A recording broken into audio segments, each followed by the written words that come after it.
Welcome to Srisagar Digital Smart Coaching World. So, actually student, we already started a rotational dynamics chapter. In rotational dynamics chapter, circular motion, uniform circular motion, non-uniform circular motion, numerical, centripetal force we completed. आपण विद्यार्थी मित्रांनो असे 4-5 concept लास्टच्या क्लासमध्ये study केलेले आहेत. आज आपल्याला एक डायनॅमिक्स ऑफ सर्क्युलर मोशन मधला जो सेकंड पार्ट आहे पा तो पार्ट आपल्याला या ठिकाणी आजच्या क्लासमध्ये स्टडी करायचा आहे. ऍक्च्युअली तुम्हाला कालच्याच क्लासमध्ये सांगितलं की डायनॅमिक्स ऑफ सर्क्युलर मोशन किती इम्पॉर्टंट असतं, कारण काही एक्झाम्पल सुद्धा आपण या ठिकाणी घेतले होते. तर आजच्या क्लासमध्ये आपल्याला डायनॅमिक्स ऑफ सर्क्युलर मोशन मधला दुसरा कन्सेप्ट या ठिकाणी अभ्यास करायचा आहे, स्टडी करायचा आहे. अभिकेंद्री बल म्हणजे सेंट्रिपिटल फोर्स मराठीमध्ये म्हणतात त्याला, आणि अपकेंद्री बल म्हणजे सेंट्रिफ्युगल फोर्स असं म्हटलं जातं. ते आपल्याला या ठिकाणी अभ्यास करायचा आहे. अवघड जरी वाटत असेल मराठी, पण आपली भाषा आहे. तर विद्यार्थी मित्रांनो, सर्वप्रथम आपण सेंट्रिफ्युगल फोर्सची डेफिनेशन स्टडी करणार आहोत. तुम्हाला सेंट्रिपिटल फोर्सची डेफिनेशन माहित आहे. The force acting along uniform circular motion which is along the radius and directed toward the center of the circle. त्याला आपण सिंपली सेंट्रिपिटल फोर्स असं म्हटलं होतं. आता बा एक स्पेसिफिक वर्ड मी या ठिकाणी यूज करणार आहोत. ऍक्च्युअली एक वर्ड आपण या ठिकाणी यूज करायला होतं, सुडो फोर्स. कोणता फोर्स म्हटलं आपण? सुडो फोर्स म्हणजे एक imaginary force in a uniform circular motion which is along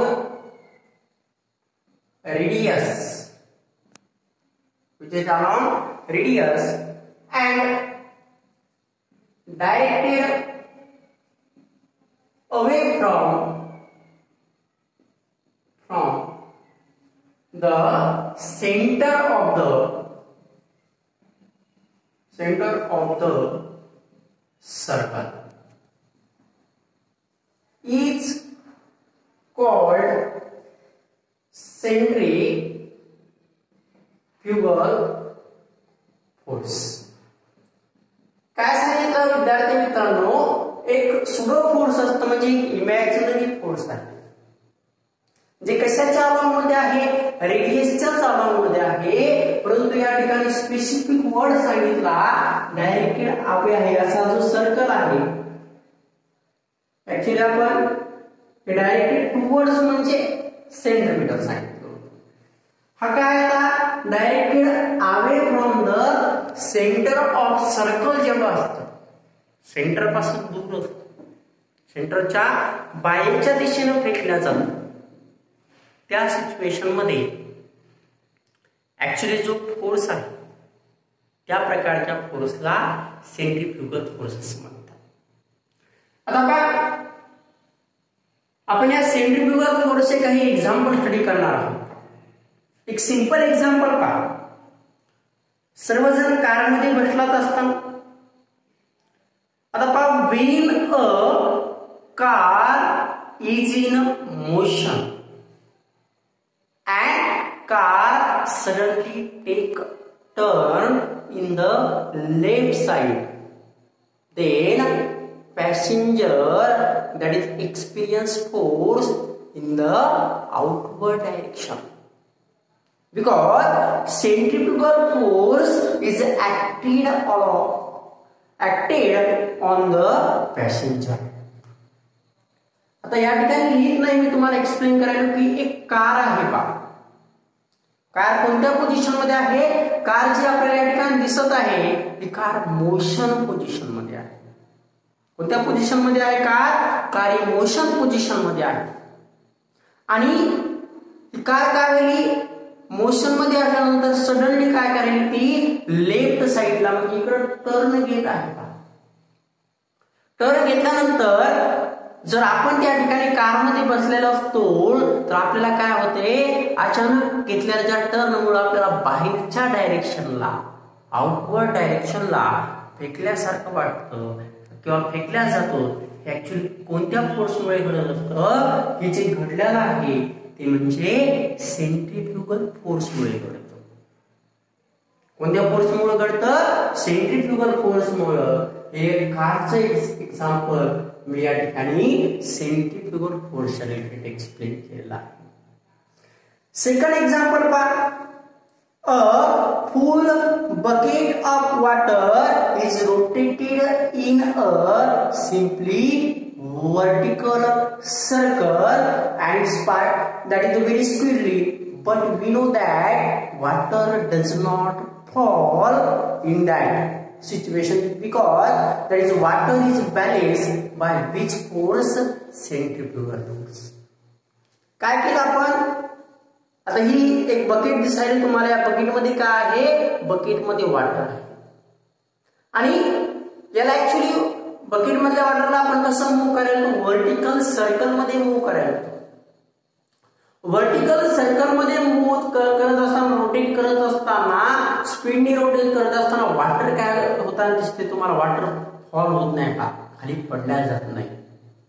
याचं कारण म्हणजे काय, त्या ठिकाणी वॉटरला जे आहे बॅलेन्स केलेलं असते. वॉटर कोणत्या फोर्समुळे वॉटर हे बॅलेन्स झालेलं असतं, तर वॉटर हे सेंट्रीफ्युगल फोर्समुळे या ठिकाणी झालेलं असते, बॅलेन्स झालेलं असते आउटवर्ड डायरेक्शनला.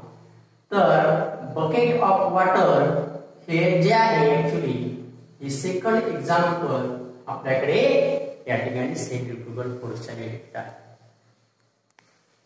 विद्यार्थी मित्रांनो, आपल्याकडे थर्ड एक्झाम्पल आहे. Children sitting in a merry go round and actually we know that children experience force in outward direction. आपण चिल्ड्रन काय मेरी गो राउंड मध्ये बसलेले आहे आणि रोटेट होत असताना म्हणजे आपल्याला अचानक बाहेर फेकल्यासारखं वाटतं बाहेरच्या डायरेक्शनला. हे सुद्धा कशामुळे घडतं, तर मेरी गो राउंडचं सुद्धा एक्झाम्पल कशाच्या रिलेटेड घेता येतं आपल्याला, सेंट्रीफ्युगल फोर्स. म्हणजे असे आपल्याकडे 3 एक्झाम्पल आपण या ठिकाणी घेतलेले आहेत. खूप एक्झाम्पल्स आहेत विद्यार्थी मित्रांनो, पण मी तुम्हाला समजण्यासाठी 3 एक्झाम्पल घेतले. एक म्हणजे कारचं, दुसरं एक्झाम्पल म्हणजे बकेट ऑफ वॉटरचं घेतलेलं आहे आणि तिसरं एक्झाम्पल आपल्या या ठिकाणी घेतलं होतं ते म्हणजे मेरी गो राउंडचं. आता पहा, हे आपण एक्झाम्पल एक्सप्लेन केल्यानंतर मला वाटतं की तुम्हाला सेंट्रीफ्युगल फोर्स नावाचा जो कन्सेप्ट आहे तो चांगल्या पद्धतीने या ठिकाणी समजला असेल. या ठिकाणी आपण डेफिनेशन सांगितली, एक्झाम्पल सांगितले. दुसऱ्या पॉइंट मध्ये पहा, ऍक्च्युली आपण त्या ठिकाणी सेंट्रीपिटल फोर्स मध्ये inertial frame of reference word use केला होता. न्यूटन्स लॉ च्या रिलेटेड आहे, तुम्हाला माहित असल्याप्रमाणे 11th स्टँडर्ड मध्ये स्टडी केलेला आहे. हा non inertial frame of reference कोणता आहे, non inertial frame of reference च्या रिलेटेड हा सेंट्रीफ्युगल फोर्स. आता पहा, थर्ड म्हणजे या ठिकाणी आपल्याला याचा फॉर्म्युला लिहायचा आहे, CF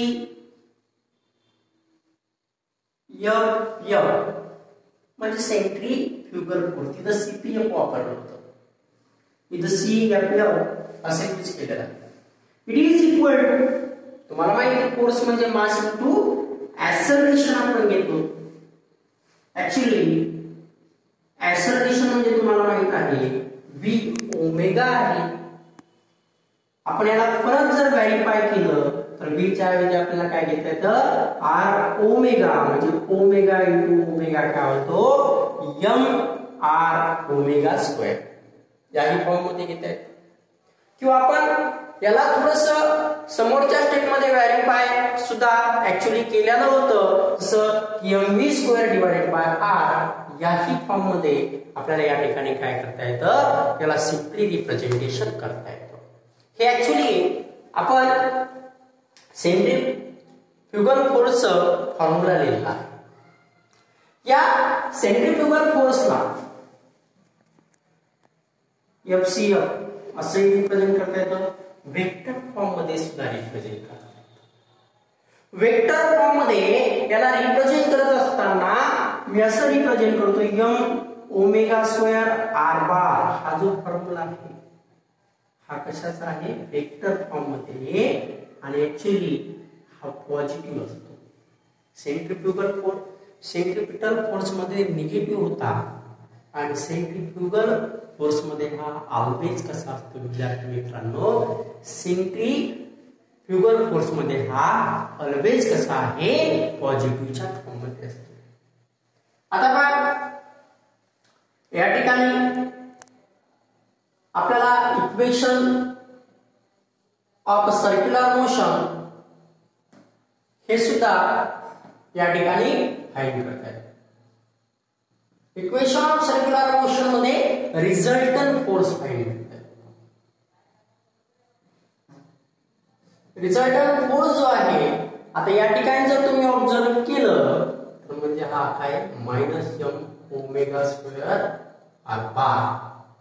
कारण सेंट्रिपिटल हा मायनसच्या फॉर्म मध्ये आपण ऍक्च्युली सेंट्रिपिटल फोर्स यूज केला होता, आणि हा सेंट्रिपिटल म्हणजे हा m²r² -m²r². याला जर आपण या ठिकाणी रियल फोर्स जर घेतला म्हणजे हा याला इकडे जर घेतलं तर हा ऍक्च्युली काय होईल, +m²r² plus real force it is equal to काय असतो 0.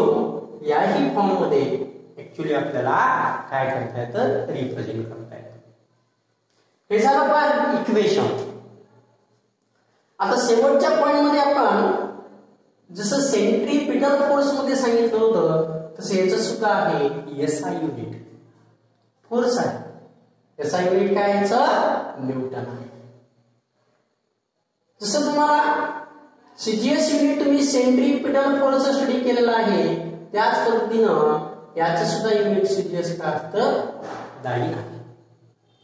आणि शेवटचं म्हणजे तुम्हाला या क्वांटिटीचं सुद्धा डायमेन्शन आपल्याला काय करता येतं, रिप्रेझेंट करता येतं. ते म्हणजे ऍक्च्युली त्याच पद्धतीनं m1 L1 T-2 हे जसं आपण फोर्स डायमेन्शन घेतलेला आहे त्याच फॉर्म मध्ये या ठिकाणी सेंट्रिफ्युगल फोर्स सुद्धा डायमेन्शन घेत आहे. या वेळेला आपण डेफिनेशन्स, सेंट्रिफ्युगलचे डेफिनेशन सांगितलेले आहे. सुडो फोर्स आहे तो रियल फोर्स होता, या ठिकाणी हा कोणता फोर्स आहे, सुडो फोर्स आहे. त्यानंतर तो इनर्शियल फ्रेम होता, हा non inertial frame of reference आहे. तिथे ऍक्च्युली वेक्टर फॉर्म मध्ये मायनस यूज केलं होतं, इथं प्लस. या ठिकाणी इक्वेशन घेतलेलं आहे आपण सर्क्युलर मोशनचं, SI युनिट, CGS युनिट आणि डायमेन्शन. यावेळेला हा सेंट्रिफ्युगल म्हणजे डायनामिक्स ऑफ सर्क्युलर मोशन मध्ये सेंट्रिपिटल आणि सेंट्रिफ्युगल फोर्स एक्सप्लेन केलेला आहे. थँक्यू.